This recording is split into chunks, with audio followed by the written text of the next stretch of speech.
connecting past and present, people and places. A 20-year-old woman with long brown hair, loosely gathered at the nape of her neck, walks in a paved square. She is wearing a red tank top, a pair of purple shorts and white sneakers.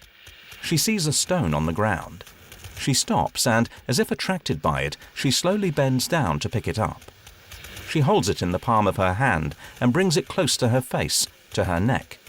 Her gaze detaches from the stone and wanders far away. Paphos is also blessed with antiquities from various epochs, spanning from the Stone and Bronze Ages, the Hellenistic and Roman periods and Middle Ages till today. The hand gripped around the stone stops on the hollow of the dancer's neck and then descends along her body, causing it to shake in swaying movements, as if to absorb its energy and history. She puts the stone in a pocket of her shorts and moves in a kind of free dance, as old as the world, with slow and fluid movements. She sways her hips. Shifting her weight onto one leg, she bends the other by lifting her foot. Her body follows the sinuous movement of her hips. My daughter was little, we used to go to this site regularly and simply time travel. In this place, so full of history, we would let our thoughts go on a journey and play pretend in the ruins. Magnificent remains of Roman villas invited us to slip into the rows of wealthy men and women in togas and stolas. We sat on the floor and enjoyed the intricate mosaics by following the various Greek mythology depicted, while pretending to be served fruits of the season. A tourist on foot stops to observe the girl. The dancer brings her hands to a cup shape and slowly, as if they were heaped, brings them close to her chest. At heart level, she opens them, and for a few seconds she remains like that, with lost eyes. Then she stretches her arms and with quick movements she passes one hand over the other.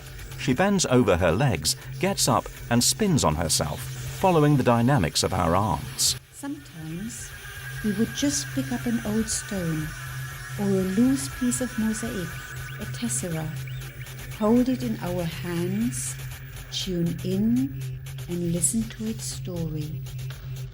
We let it speak to us and tell us about the things it had seen, heard and experienced. The rhythm of the dance grows.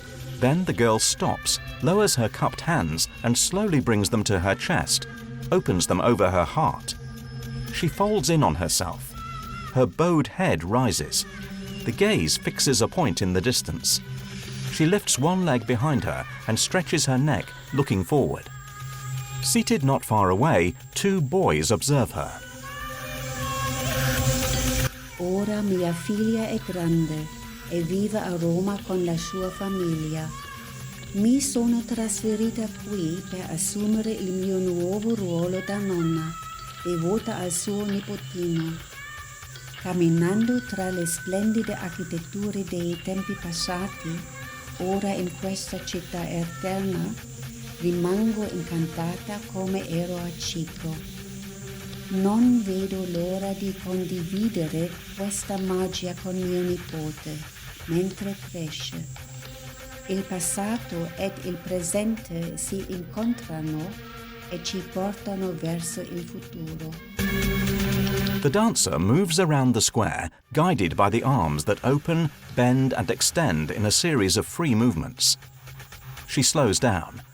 Taking small steps backwards and forwards, she brings her hands together and takes the stone from her pocket.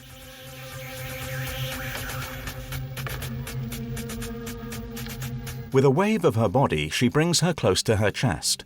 She lets her arms slide along her torso, then opens her hand that grips the stone.